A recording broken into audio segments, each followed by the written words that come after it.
Hi guys, welcome back. So let's select some teams for Scotland versus Wales and then Ireland versus France. I'm not going to select the France team because on this channel I tend to focus on England, Wales, Scotland and Ireland just because they're the teams I know best and the players I watch the most. So I don't think I'd make the best decision for the French team. So please don't be offended, but of course you can select your own French teams in the comments. That'd be great.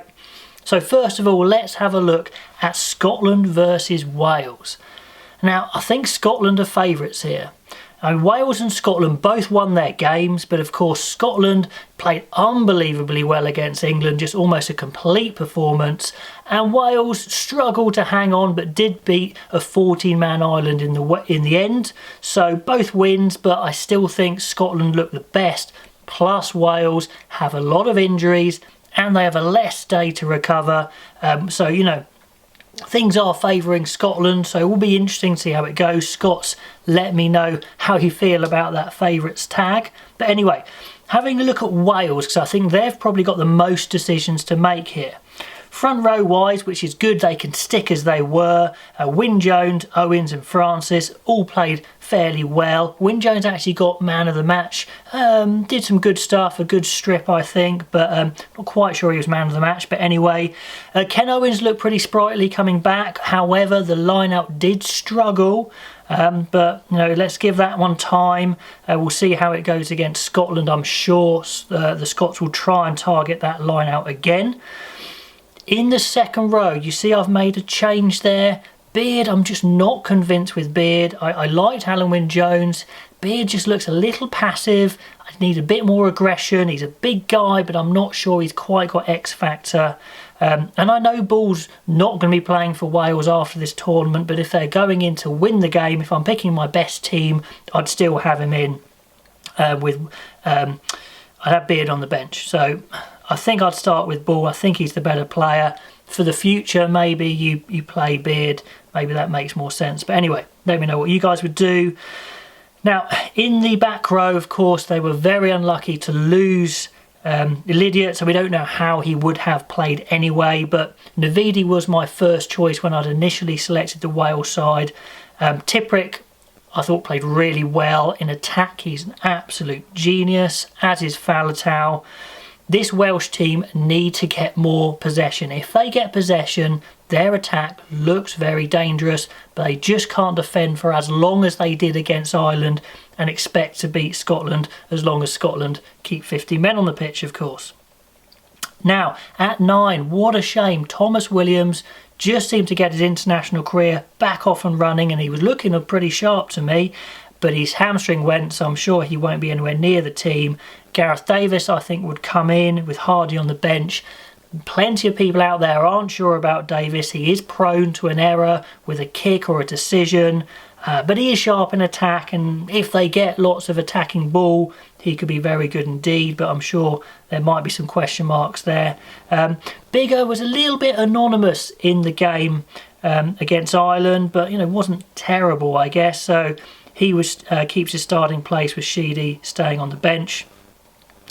In the centres, again another problem. Johnny Williams won't be available. I don't think he'll recover from his head knock in time. So I'll bring Watkin in, just go for a straight swap, 12 for 12. I thought about moving North to the wing and putting Tompkins into 13. But I mean, North played very well. I'd still prefer him to play like that, but on the wing. But anyway, he played well, so I'd stay with him at 13, Watkin at 12, so very muscular. Midfield, maybe not the most inventive, although North did try and offload and do a few things as well. So, I mean, North plays better when he's confident. That game will have given him confidence, so let's leave him there. I think Liam Williams is returning just in time to make the team. They need him because I think Amos is out as well. But, you know, in respects, I mean, that it probably is the best back three, or a slightly better back three than with Amos. I didn't think Amos got into the game much at the weekend. So Liam Williams on one wing, Rhys Sammet on the other wing, who seems to be improving game and game, as you'd expect with someone of his talent and such a young age. Halfpenny was very solid at the back. So stay with him at the back. And then bench, as you see there, the only changes, Beard dropping down to the bench, Wainwright coming on. Could well have had McLeod on that bench instead. Let me know if you'd have McLeod on the bench instead of Wainwright. And then Hardy, Sheedy and Tompkins rounding off the back's replacements. Now, I'm popping Scotland up here, but it's pretty obvious they're going to stay the same. You can't play that well and not keep the same team, to be honest. I don't think they've got any injuries. Let me know if not. I mean, looking through that team, Johnny Gray was on fire. Watson was everywhere. Matt Fagerson, easily the best he's ever played for Scotland. The way he tore into his carries, pumping his legs, it was nasty carrying. He looked like a man on a mission, looked really fit and in good shape. So he definitely retains his starting spot, and he looked like a guy fighting for his position. Stark contrast to some of the England players. These Scots forwards were just fighting for everything, looking hungry and keen and fit. Price and Russell were so-so. In the game versus England. Russell just needs to concentrate more. I mean, people say it's his personality, but you're still in control of your own decisions, and just things like one-handed passes when he doesn't need to, just focusing a bit more on kicks and things like that.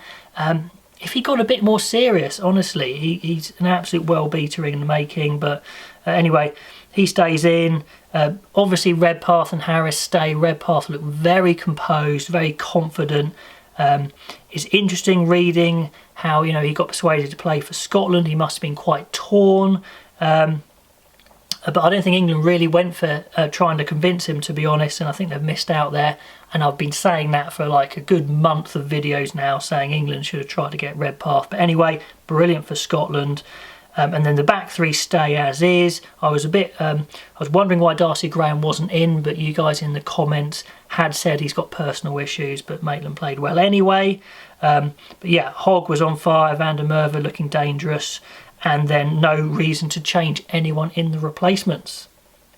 So, Ireland play France. They're at home, Ireland, which is a big help. They will take lots of positives from their game against Wales, although they'll be completely crestfallen emotionally because they lost when they feel maybe they had a chance. Anyway, let's have a look at the team I've selected. I'm keeping the front row the same. I wonder if some of you guys would bring in Furlong. Furlong didn't look quite fully match fit to me, and plus what an impact he made when he came off the bench. Porter was everywhere. Looked pretty good, to be honest, so I keep them as they were. Then in the second row, Ryan, has he recovered from his head knock? We'll find out, so I put an asterisk by him. I'd actually bring Henderson into the second row. I like Henderson, I thought he played well. I would have started him last time, but Byrne played so well, he's got to stay in the team. Peter O'Mahony's going to be banned, and I don't think people want him in the team anyway at the moment after what he did. So move Byrne to 6, let him do what he did against Wales from 6. I think that solves a problem anyway. Van der Fleer and Stander stay as they are. Stander did what Stander does well versus Wales and just carried super hard. Murray played well. Sexton had a head knock, again asterisk by his name. He thinks he's going to be okay. Wasn't massively impressed with him. He controlled the game pretty well, but he just doesn't offer any threat with ball in hand at all. Billy Burns, I've actually dropped from the squad. He's good attacking ball in hand, but not just that kick at the end, but kicks before that are just not up to international standard. Burns more reliable on the bench, so I'd bring him on, to be honest. Midfield looked fantastic of Henshaw and Ringrose, looked brilliant. Hopefully those guys can stay fit for the whole championship. That could be big for them. Talking of the back three, I mean, James Lowe is a beautiful skill player. His passing, his kicking is good. He's keen. He's not that quick, okay? He's powerful, but he really isn't that quick. He is a bit lumpy, but he's very useful. And I would put Lama on the other wing to counteract that, to give them that extra speed. Earls was okay, but I want to see Lama get a start, so Earls drops to the bench, Lama comes on the wing. Keenan did look good at fullback, looked very good at fullback actually. Really impressed with him, so he definitely stays. And then bench, the only slight change there, we've got Delan coming into the second row. I think Rue's injured anyway, but I'd gone Delan. Connors, Gibson Park looked really super sharp when he came on. Anyway, that's the team I would put out to try and take on France. France are looking red hot. Ireland are at home.